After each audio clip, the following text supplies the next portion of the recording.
Hey folks, welcome back. In this video we're going to go over 3 worked examples to show you how to do problems involving kinetic and potential energy in SHM.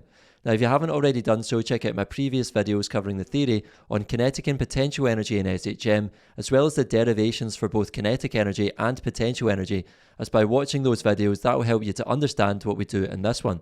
So let's get started. Question 1 says an object with a mass of 200 grams oscillates with simple harmonic motion at a frequency of 0.4 Hz and an amplitude of 0.2 meters. Part A says to calculate the maximum kinetic energy of the object. Well, writing down what we know from the question, we're trying to find the maximum kinetic energy, EK max. We know the mass is 200 grams, which is the same as 0.2 kilograms.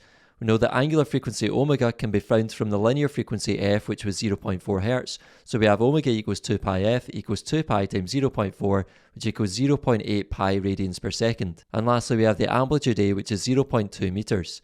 So writing down our expression for maximum kinetic energy in SHM, we have EK max equals a half m omega squared A squared. And that's because, remember, kinetic energy is maximum when y equals 0, so we've simplified the general expression for kinetic energy to get the maximum kinetic energy with no y in it. Substituting in the numbers gives us a half times 0.2 times 0.8 pi squared times 0.2 squared, and if you put that into your calculator you should get an answer of 2.5 times 10 to the minus 2 joules. B part 1 says at a displacement of 0.15 meters from the equilibrium position, calculate the kinetic energy of the object. Well, writing down our equation for kinetic energy in SHM from the relationship sheet, we have EK equals a half m omega squared times A squared minus y squared. Substituting in a lot of the numbers that we just saw in part A, we have a half times 0.2 times 0.8 pi squared times 0.2 squared minus 0.15 squared, where we've put in the displacement y from the question here. Putting that into your calculator should give you an answer of 1.1 times 10 to the minus 2 joules. And then part 2 says to calculate the potential energy of the object at this displacement of 0.15 meters. So writing down our relationship for the potential energy in SHM, we have EP equals a half m omega squared y squared from the relationship sheet. Substituting in the numbers gives a half times 0.2 times 0.8 pi squared times 0.15 squared, and putting that into your calculator should give you an answer of 1.4 times 10 to the minus 2 joules. Question 2 says an oscillating system in simple harmonic motion has a mass of 0.3 kilograms and a frequency of 4.0 Hz. The maximum amplitude of the oscillation is 3.0 centimeters. Part A says calculate the maximum kinetic energy of the system. Well, writing down what we know from the question, we're trying to find the maximum kinetic energy, EK max. We know the mass m is 0.3 kilograms. We know the angular frequency omega can be found from the frequency, just like in question 1. So omega equals 2 pi f equals 2 pi times 4.0, which equals 8 pi radians per second. The amplitude A is also 3.0 centimeters, which is equal to 0.03 meters. So writing down our equation for maximum kinetic energy when y equals 0, we have EK max equals a half m omega squared A squared.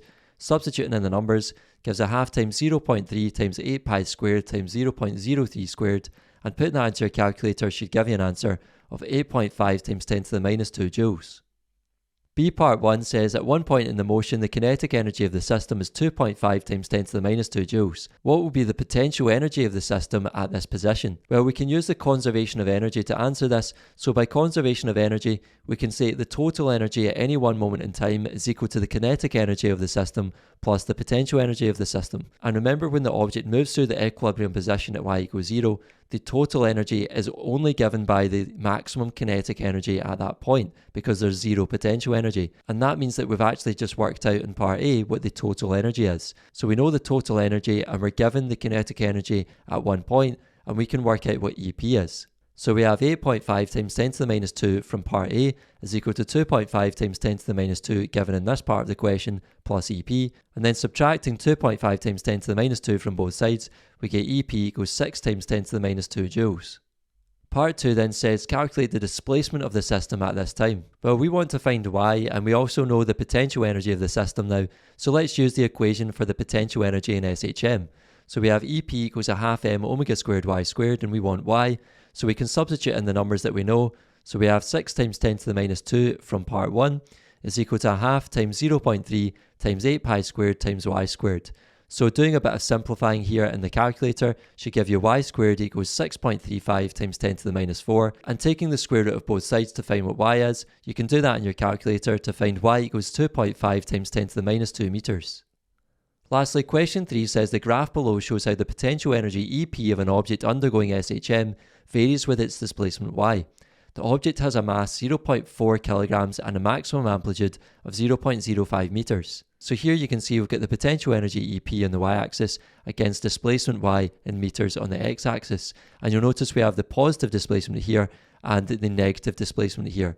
And then we've got this curved parabola shape on the graph. A part 1 then says find the potential energy of the object when it has a displacement of 0.02 meters. So what we need to do here is look at the graph and start at 0.02 meters for the displacement. So if we draw a dashed line up to the curve from there, and then another dashed line going along to the y-axis, you'll see that lands on the point 0.1 joules. So we can say that EP equals 0.1 joules just by looking at the graph.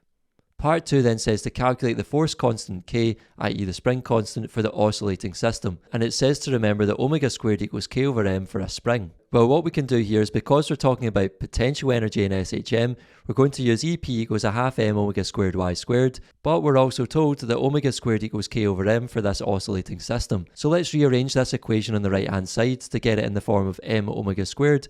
So we have m omega squared equals K, and that means I can replace the m omega squared in this expression for potential energy with K. So I end up with EP equals a half ky squared. And now we can sub in the numbers from part A to get 0.1 equals a half times K times 0.02 squared. That was our displacement y value, and this was our potential energy from the graph, remember. So multiplying both sides by 2 and then dividing both sides by 0.02 squared, we have K equals 500 newtons per meter. Lastly, part B says to find the displacement y at which the potential energy equals the kinetic energy. So what we need to do is set EK equal to EP, the kinetic energy equal to the potential energy in SHM. Now we can write down our expressions for these from the relationship sheet.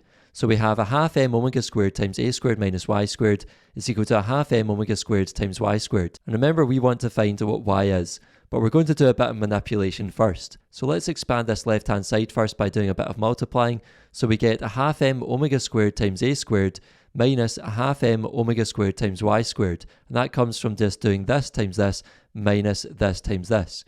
So with this equals a half m omega squared y squared. And then you'll see that this term and this term are actually the same. So if we add a half m omega squared y squared to both sides, then we end up with not just a half over here, but we end up with a half plus a half, which is just 1 times m omega squared y squared. So we end up with a half m omega squared a squared equals m omega squared y squared. And you'll now see we have m omega squared on both sides, so we can cancel the m omega squared terms on both sides to get a half a squared equals y squared. And then if we rearrange for y, we get y equals the square root of a half a squared. So substituting in the numbers, we have the square root of a half times 0.05 squared, which gives the answer 3.5 times 10 to the minus 2 meters. That's all for this video, folks. Thanks for watching. If you made it to the end, I really appreciate it. Make sure to give the video a thumbs up, subscribe to the channel, and I'll see you in the next one. Take care.